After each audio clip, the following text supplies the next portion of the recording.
she is like the chillest, most.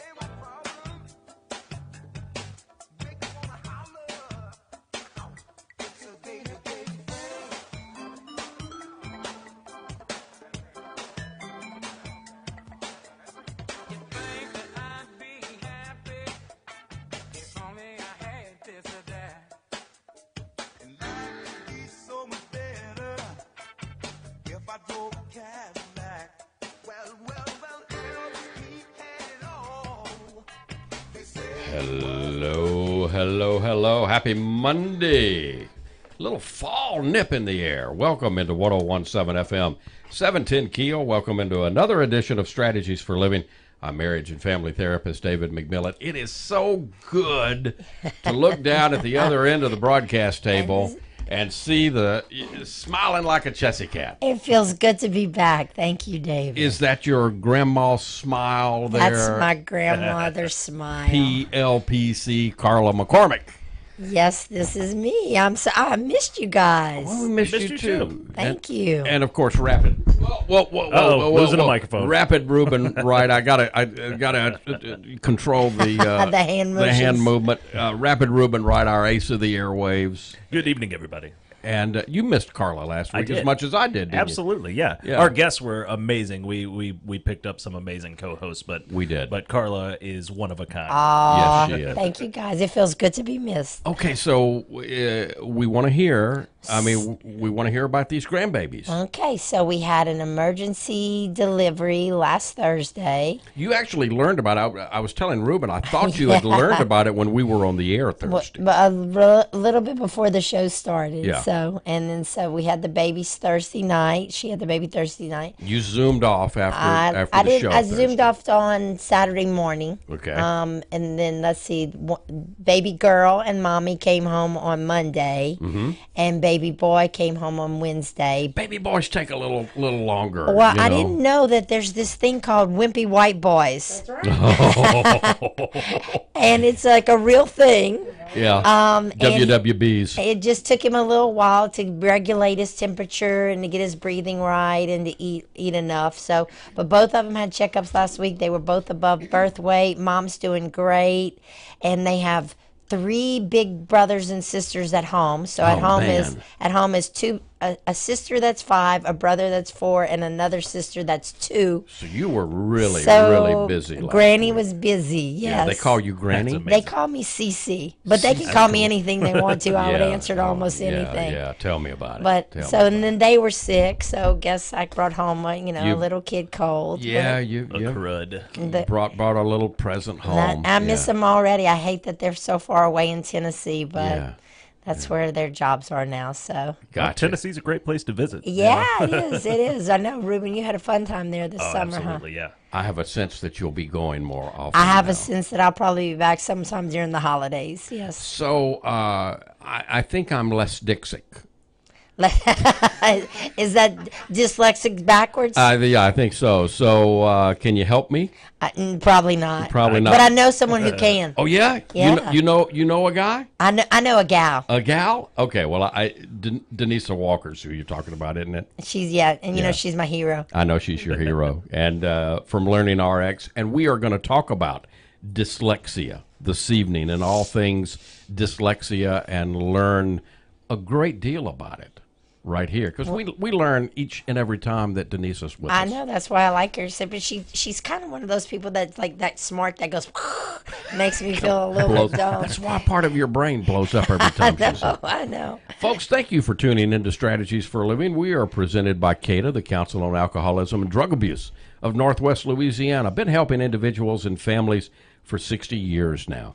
We're also brought to you by Jerry Anderson State Farm Insurance, by Learning RX, by Highland Place Rehab and Nursing Center, by Jacob's Well Inspirational Books and Gifts, and by Resilient House. Back in a moment with Denisa Walker talking about dyslexia.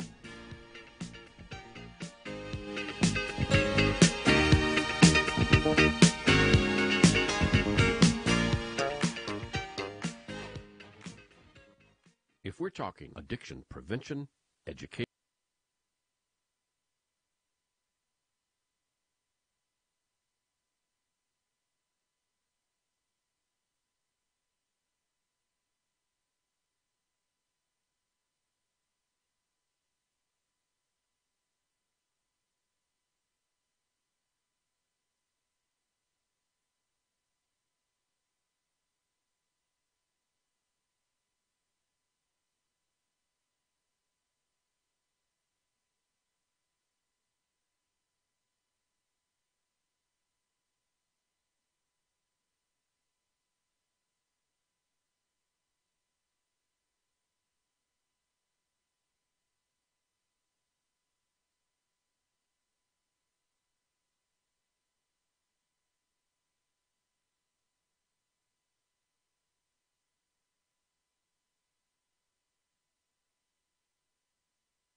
and welcome back. Welcome back into 101.7 FM and 710 KEEL. Welcome back into Strategies for Living.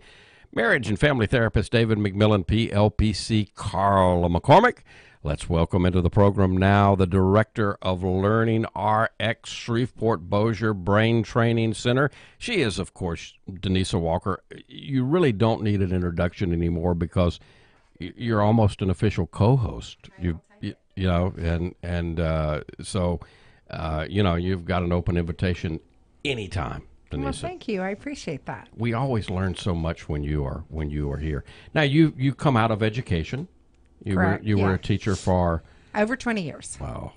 And I got to brag on her just a little bit, folks, because we just don't know what kind of jewel that Learning RX is. We're the only one in the entire region. State. Entire state and multi-state area. Well, right? yeah, multi-state area. You got to travel all the way over to Dallas or beyond Dallas. Correct. You got to go to Dallas that direction. You got to go all the way up to Tennessee that direction. You got to go all the way over to Georgia, Atlanta. Wow. So we're the only lonely in this area. Learning RX is really a jewel for our community. So it really is. Thank you so much for bringing it to us. Absolutely. And there are so many things that brain training can address. One of which is dyslexia. Dyslexia is a particular learning disorder that involves a difficulty reading. The problem is identifying speech sounds, and learning how they relate to the letters and the words. It's kind of a decoding problem. That's exactly isn't it? what it is. It's a decoding problem. And there's actually 9 different types of dyslexia. Most people do not realize that there's 9 different types of dyslexia. Most people just think there's just one type where you just flip a few letters and that's what's going on. Right. And we don't often realize how popular it is. How many people do you think has dyslexia? How many people do you think? Give it a guess. Come on, 1 in 10, 2 in 10. How many do you think? 30%? Okay. It's pretty close. It's I 20%. was going to say 20%. Yeah, it's 20%. So 1 in 5 Wow. 1 in 5. So if you think of it in a classroom, or you think of it in the terms of that, that's 4 to 5 children per classroom. And that's a really high statistic. So how come teachers can't identify it? Is it Well, part of the problem is because dyslexics tend to be higher functioning, so they tend to hide it really well, and they Because tend to not realize it. we're talking about people with normal intelligence. Correct. let's- Normal to above, usually. Right. Now, you don't have to have normal to above intelligence to have dyslexia. Right. That's kind of a myth that's out there, that you have to have, adequate IQ. Right. A lot of states still abide by that, and that's actually for their diagnosis, for their formal diagnosis, but research has proven that's not accurate information. And also generally normal vision too, right? Most of the time, unless you have dyseidetic dyslexia, or what we call visual or surface dyslexia. All right, but most children, here's the great news, and here's what we want to really talk about. We're talking about a brain processing. Correct. We're talking about a language processing issue when we talk about dyslexia. And you can how many times and how many ways have we said, you can retrain the brain? That's the cool part of it. The cool part of it is you don't have to stay or keep the learning differences that you have. And you can actually do something about them to make yourself more efficient in the learning process, no matter what your age is. I cannot tell you the number of people who come in and they tell me, I think I have dyslexia, and they're adults, or they're older adults. And I've even had in the last little while quite a few students who have come in because they have head trauma. Right. And they've developed an acquired dyslexia from the head trauma, which is just, or from Alzheimer's, dementia type thing. They've developed that dyslexia from that. And so there's a lot of different ways. There's that acquired dyslexia, and then there's that developmental dyslexia, Right. which is the traditional term for Right. dyslexia. Now, we can't use the C word with dyslexia. We can't use that we can cure dyslexia. Well, it's not a disease. Right. So that's the whole thing. I mean, you don't cure things that are not diseases. But early assessment of the way that the brain is processing and the correct intervention, that's best outcome. Yeah, so the key is basically looking at those core cognitive skills that cause the dyslexia and actually retraining the brain in those areas so that you become efficient in those processes.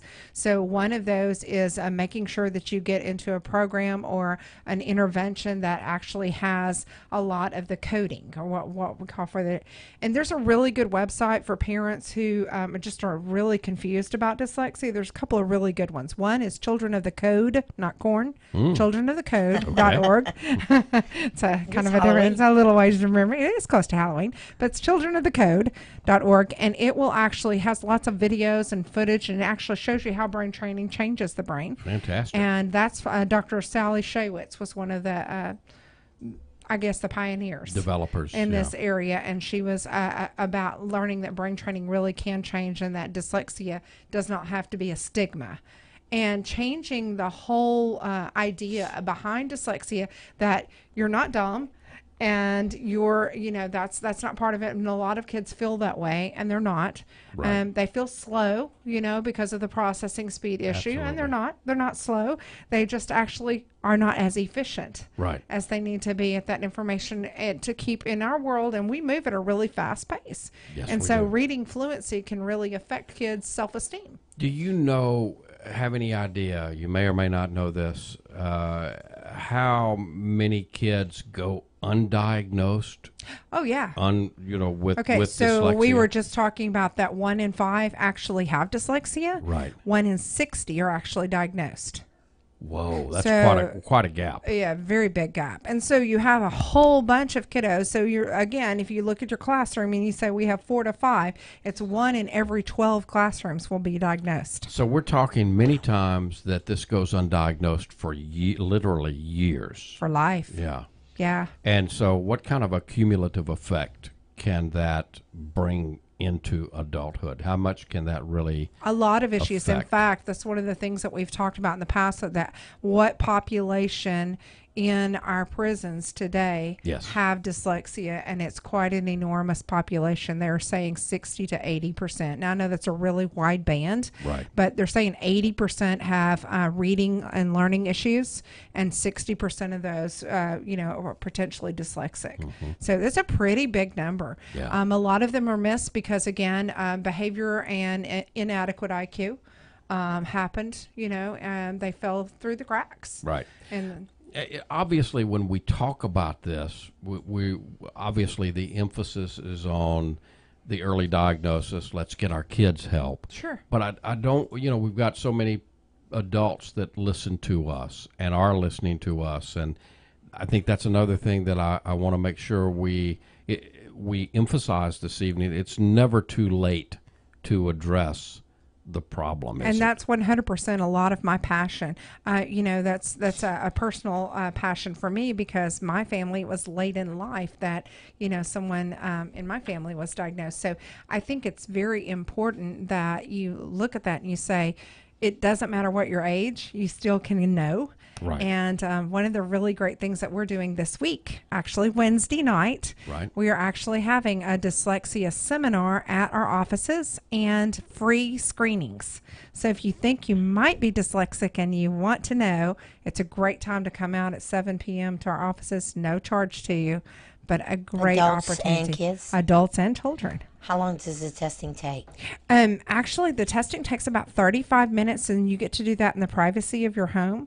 So we're going to set that up where you can do that night. We're going to talk about the different types of dyslexia, some of the myths behind dyslexia, and give people the opportunity to have ownership of that and quiet some of the spirit and frustration. Now, office is easy to find, 8856 Uri Drive, Suite D. Don't let that fool you. It's right there. It is right there. It's just right there. Just come past LSU Shreveport, heading south. And if you're going south, it's on the right. Very, very easy to find. Very convenient. 8856 Uri Drive. And so that's, again, free seminar. Free seminar and free screening, And free screening. which is a big deal. And so, and what time does it, It time begins do we have at to be there? 7 p.m. All right, good deal. We're talking about dyslexia this evening. Learning RX, Denisa Walker is with us, and we've got a lot to learn. Well, let's come back and let's look at maybe some of the signs to look for. A lot of times at the school age, the teachers will identify this, but let's talk about some early signs and more. Denisa Walker, Learning RX, with us today on Strategies. We'll be right back.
up every morning just to keep a job. I gotta find my way through the hustle and mob. Sounds of the Sounds like a Monday song to me. Yeah. Welcome back into Strategies for Living, 1017 FM, 710 KEEL. PLPC Carla McCormick, marriage and family therapist David McMillan, Denisa Walker with us this evening from Learning RX Tuesday at 8856 Uri Drive, Suite D. Wednesday, excuse me. I told you I was less Dixie. Wednesday, free seminar. Correct. Beginning at 7 o'clock? 7 p.m. Okay, and just show up. Just show up. Okay, don't need to call for reservations, get tickets ahead of time, nothing like that. And we will not have childcare there that night. So if you have itty bitties, just letting you know that the intention is really for parents because of the seminar. So we're not going to have separate childcare. Okay. So dyslexia can be pretty difficult to recognize before a child enters school, but there are some clues that we probably need to make people aware of that could indicate a problem. Not always, but they could.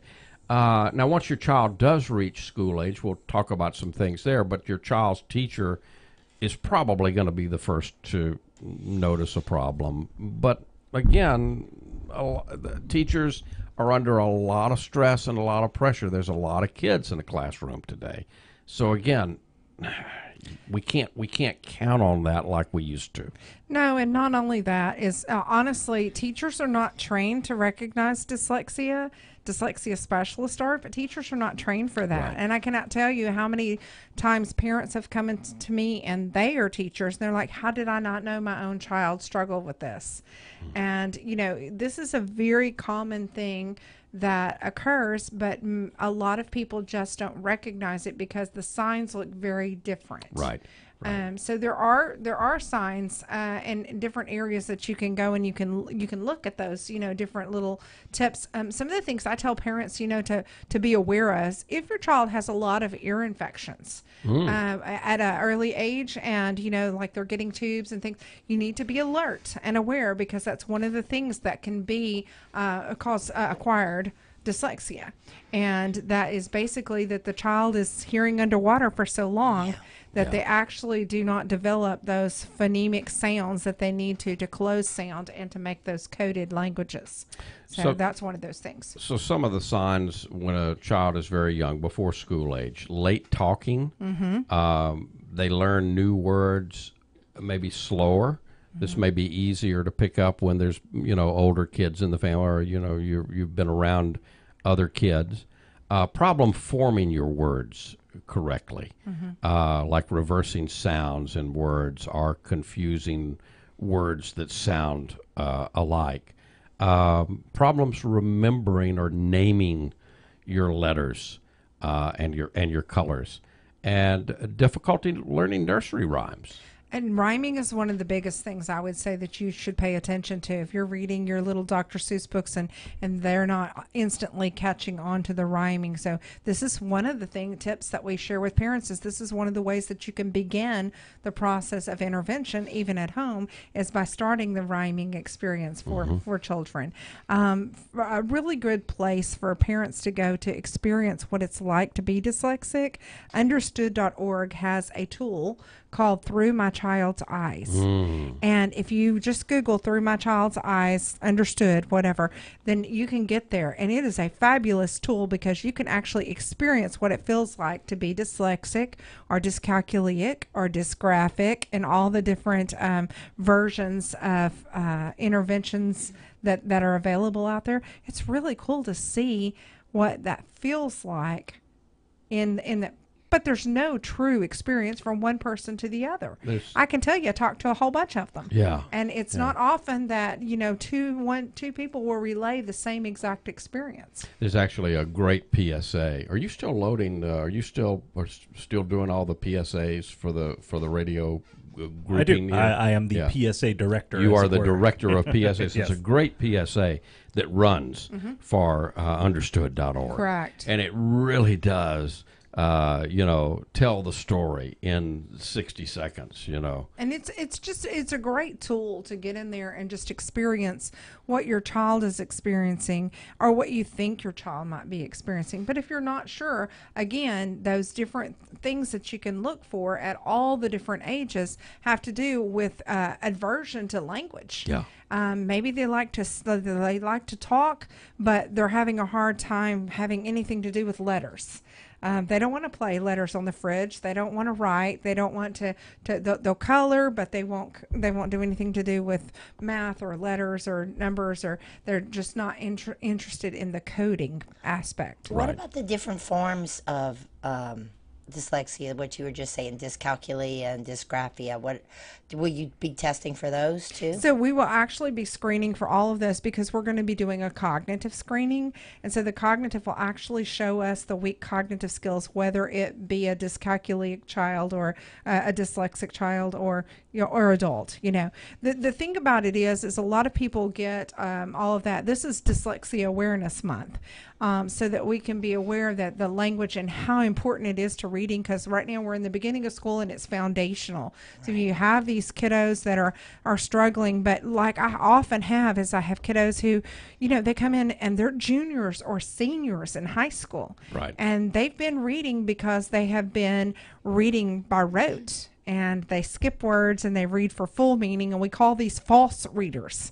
And so we have a lot of false readers that are out there that have been coping, and they live in this world of listening to everything on tape or listening to the classroom discussion to get it, but they're not reading the material themselves, or they're reading portions of the material, but they just skip words, so they're losing meaning. Yeah. So one of the things I guess maybe one of the first or second times you were here, you talked about how to identify an older kid, and you said kids that, you've gotten a tutor and they're getting help and you're still banging your head against the wall, homework, struggling. And I think that has stuck with me probably the most, because if you know a family or you've ever been in a family where you have one kid who just can't get it and all the other kids do, you can watch that kid literally begin to melt. You can watch that self-esteem. Yeah, and the parents' self-esteem goes down and they feel like, what are they doing wrong? And we've got them the best tutors and they just need to study more and they just can't pay attention. So what are some other tips, I guess, for older kids that might have been missed for recognition? Yeah, like how do I know as a parent, like is this they're just being lazy, or do I need to bring them in? No, so the biggest things is what we call, when is it dysplasia and when is it dyslexia, right? Like okay. That. So the thing about it is that you notice is the avoidance. The big animal is avoidance. Okay. So most teenagers don't want to do schoolwork. Right. Let's just face it, right? But when you put the pedal to the metal and say, get it done, they can sit down and get it done. But when there's a cognitive delay that's really impacting them, whether that be dyslexia, dyscalculia, or any of these others, there's a sheer avoidance of that, even to some outright fit throwing, even to some I can't, you don't understand me, you don't, and it causes a lot of aversion. Another big way is there's a lot of withdrawal. Yeah. They start just withdrawing inside themselves. So you can almost, I call them like little turtles. They just really withdraw inside themselves, and you can berate them all day long, and they just cannot, put that in. Not that I'm advocating berating. I'm just saying that it happens. And these kiddos that they read, but they have no comprehension. So one of the big things that I hear a lot of parents say when they come in is, she reads just fine. She reads just fine. And I say, well, how many times does she have to read something to understand it? And they'll say, well, we always read it 3 times. We've always done that since she was little. Well, you shouldn't have to. You shouldn't have to read anything 3 times. That's processing and understanding. Correct. Yeah. Right. You have to be able to process the information. You should be able to process it the first time you read it. Yeah. You may need to read again for depth, or to get that. But most of the time, you should be able to read something one time and be able to take in that data or that information. And if you're having to repeat and reread, and not for fluency, not to get yourself better at it, but just to actually take in the information and understand it, there's a problem there. Especially if you as the parent can read it to the child and they get it the first time. So if you can read it to them the first time and they get it, but they can read it to themselves and they cannot get it, big clue. Oh, wow. Really That's a good big one. clue. So, what about things like processing and understanding what he or she is hearing,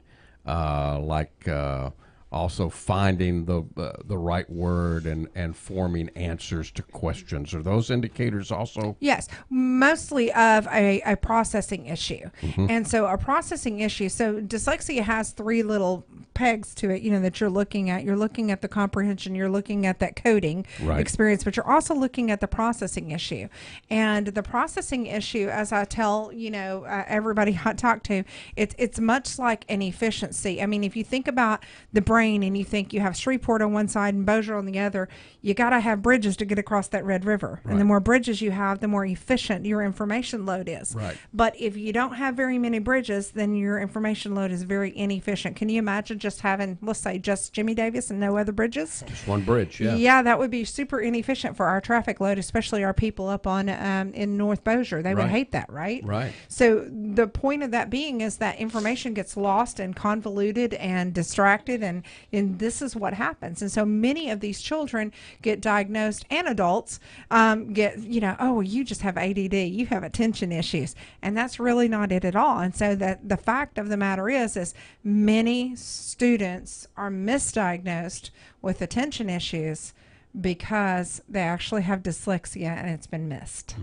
So then if you're giving a kid who doesn't have ADD medicine, that's a whole nother can of worms. Sure, yeah, you're perpetuating an issue. And very common that they have both. In fact, if you have a child who's on ADD medication for ADD and they're still struggling to read, that's a big red flag. I mean, if they're still struggling, there's more to the problem because the medication cannot address all of the issues that are there with reading. There's no medication under the sun that helps us read instantly. So, again, difficulty spelling. Do we still do spelling? Is spelling still such a big deal? It is. Spelling is still a pretty big deal, even more so vocabulary. And I think that's one of the bigger signs than even the spelling, because spelling, if you do it over and over and drill and You drill get the- and you get the drill, you rope. eventually get Yeah. it.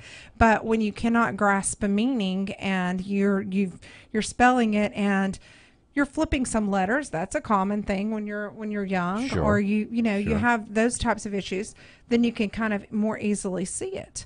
But when it comes to vocabulary and grasp, that's an even bigger sign for the comprehension type of dyslexia. All right, Wednesday evening, Learning RX, 8856 Uri Drive, Suite D. If you're going south on Uri Drive, it's just right past LSU Shreveport. Keep going past Johnny's Pizza. Don't stop and get a pizza.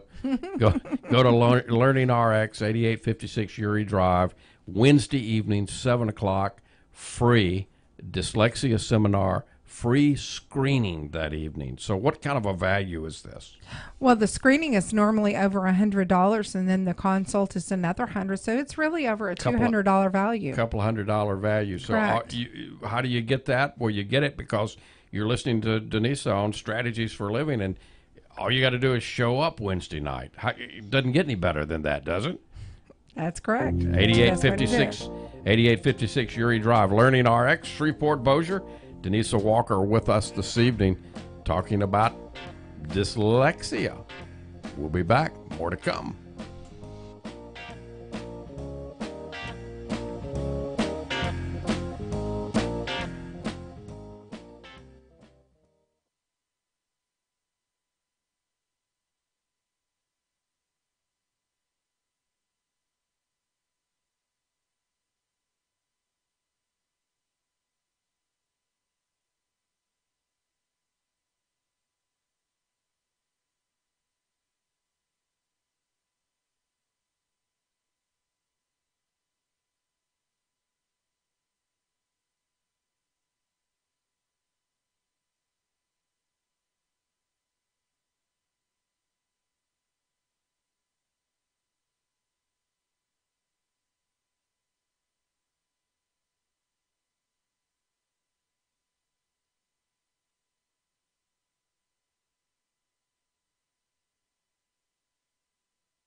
Welcome back. Welcome back into 101.7 FM and 710 KEEL. Welcome back into Strategies for Living. Marriage and family therapist David McMillan, PLPC Carla McCormick. You just take all this in whenever Denise is here with us, don't you? You know, I love this stuff. I don't know what it is. I think because I just get the fact that these kinds of things can affect a kid's self-esteem so much, which is what I care about. Because, I mean, if I have an average student with high self-esteem, I've got something. Oh, yeah. You know, and if you, it's just to me, it's so part of it's part of what I do every day, helping kids feel good about themselves. Because if you can help a kid be successful at anything, then you've done something. You know, I don't care if it's band or you've changed the world. Well, you've changed that kid's world, absolutely, which is, you know, I mean, that matters. Absolutely, it does, and you know, and I care about that. So yeah. Yeah, your passion's coming through. Thank you. My passion's showing. I better hide it. Learning RX, Shreveport, Bossier City, 8856 Uri Drive, Wednesday night. Free seminar, free screening for our dyslexia, and a seminar for our dyslexia. And that's at 8856 Uri Drive at the Learning RX, I was going to say studio, but I guess you kind of are a studio. Hey, whatever you want to call it. We'll take it. So south on Uri Drive, just past LSUS, easy to find. If you want to call them, you can do that. For more information, 797-8523 or learningrx.com/Shreveport. That's right. Bossier. So what if I can't come Wednesday night? That's a really good question. If you can't make it on Wednesday night, you need to just give us a call, because we actually can set you up so that you can go ahead and take that screening in the privacy of your home and set you up with a time to come in and visit with us, because it is really important that you have that opportunity. And I know that the seminar is on a Wednesday night, and a lot of people do church on Wednesday night. Right. I don't want to take you out of your church. I know that's very important. That's important. My pastor, if he's hearing this, will know I'm missing Wednesday night because I'm going to be there and share. You're going to have an excuse. I'm going to have an excuse absence. Because you're helping a lot of people Wednesday night. But I really, really don't want anyone to miss out on this opportunity, because it is a great opportunity, and a chance for them to get some answers on whether it is or it's not. And I think that's a powerful thing.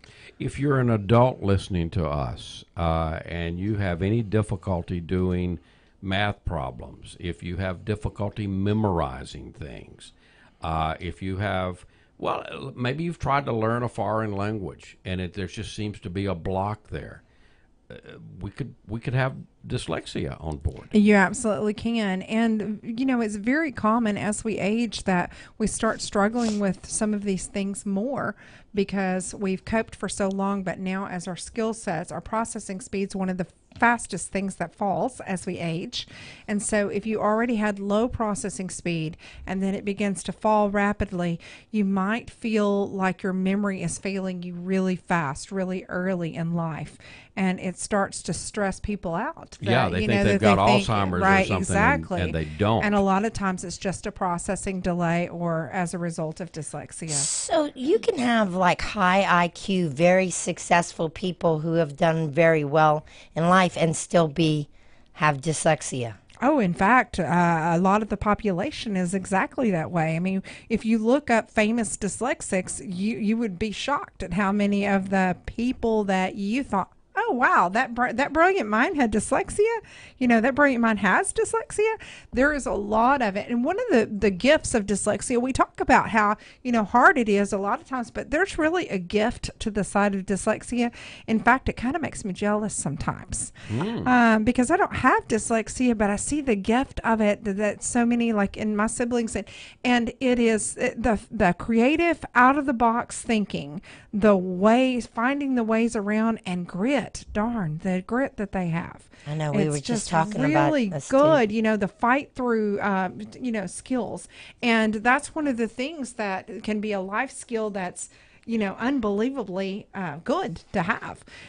So there are gifts to being dyslexic. And the cool thing about brain training is we don't take the gifts away.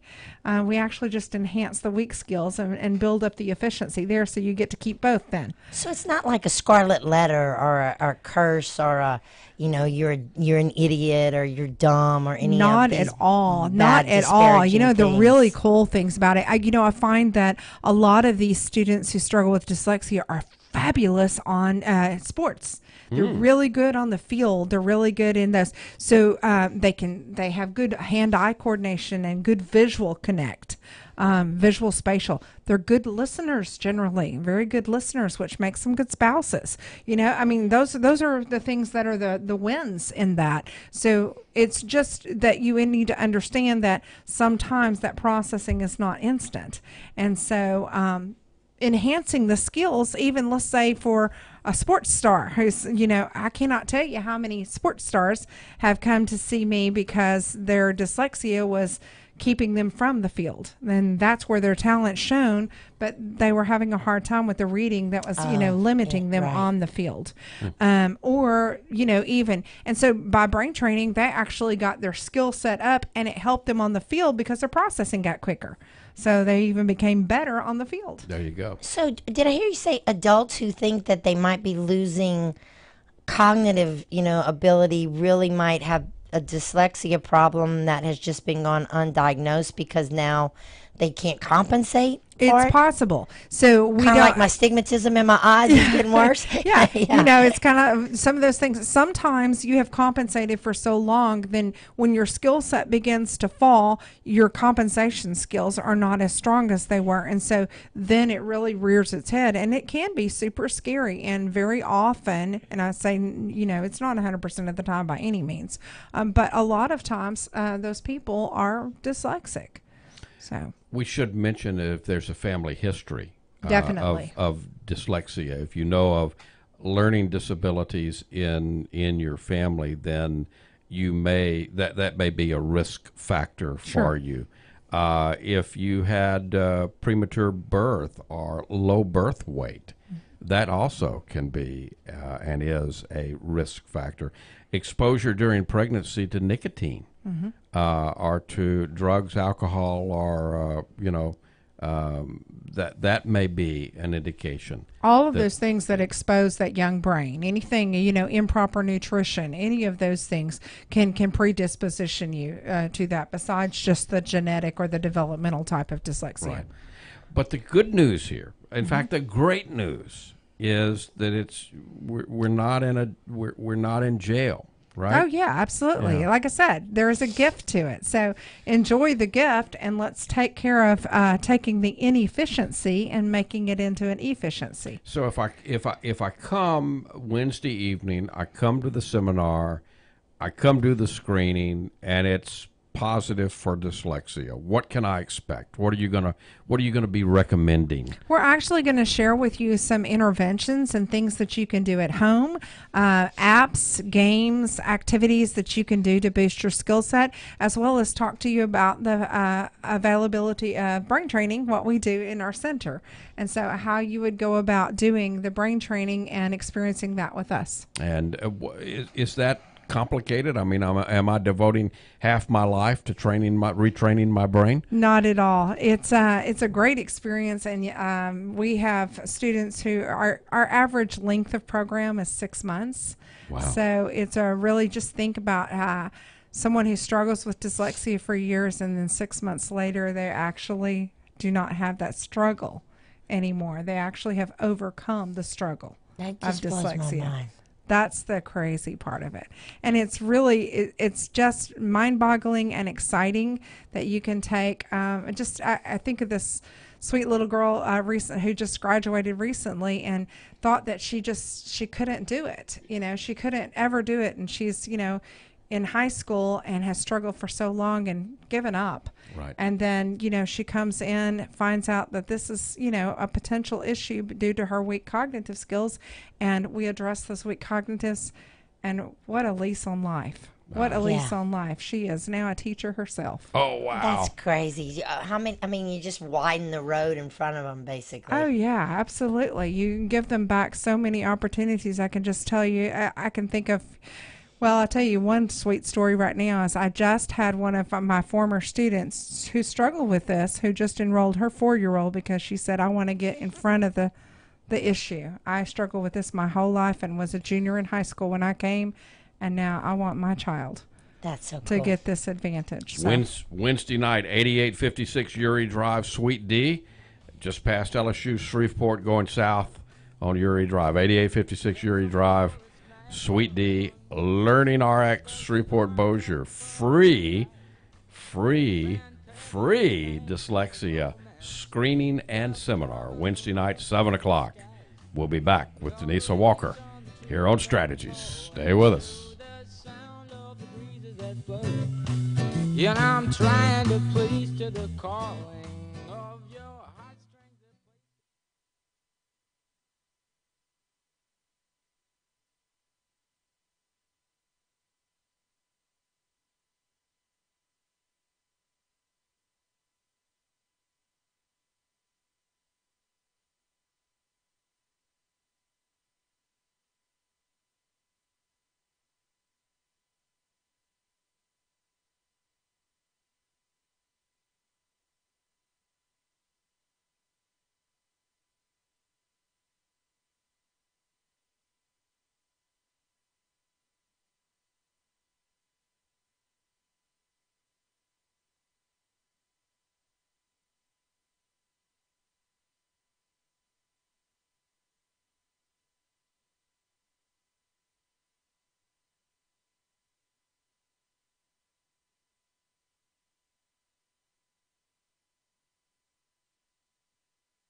And welcome back into 1017 FM, 710 KEEL.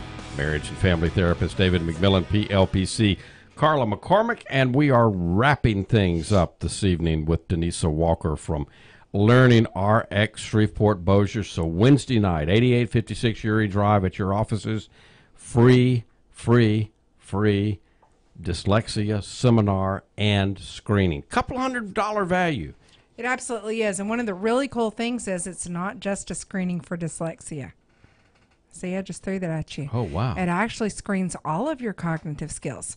So even if you're not worried about yourself having dyslexia, but you're wondering what's causing you to have memory or attention issues, check it out. There It's you a go. good way to find out what's going on, no matter how old you are. Friends of mine who are listening, go do this. That's right. Give us a call and we can get you set up. It's just a special opportunity, a special chance in honor of Dyslexia Awareness Month. And again, you named a couple of websites that were important. Let's repeat those a couple of times. Children of the Code, not corn. Yeah, childrenofthecode.org and understood.org, and especially the Through My Child's Eyes tool. Okay. And that's on the understood.org site. That will give parents, teachers, anyone that's interested a very good idea of what they're, what this is about and what they're looking for. Just understanding it. I think if anything, we have awareness. If we're aware of what children struggle with and adults struggle with, I mean, a lot of criticism I'll hear, let's say someone in a takeout, like you go to eat, they can't make change. They don't make. Yeah. A lot of times it's because they actually struggle with that, folks. I mean, that's a very big reality, is that they may be working there as a part-time job, but they struggle with those mathematical concepts. Never too late to treat. Denise Walker, thank you for all that you do. Thank you for coming and being almost Carla's co-host here. Carla McCormick, it's good to have you back. Thanks. It's good to be back. Yeah. Folks, thank you for tuning in to Strategies for Living this evening. We've been brought to you by CADA, the Council on Alcoholism and Drug Abuse of Northwest Louisiana, helping individuals and families now for 60 years. Also brought to you by Jerry Anderson, State Farm Insurance, by Learning RX, by Highland Place Rehab and Nursing Center, by Jacob's Well, Inspirational Books and Gifts, and by Resilient House. If today were the last day of your life, you only had one more phone call you could make, who would you call? And what would you say? And why are you waiting? Make the call. For PLPC Carla McCormick, for Reuben Wright, for Denise Walker, I'm marriage and family therapist David McMillan. See you next time here on Strategies for Living.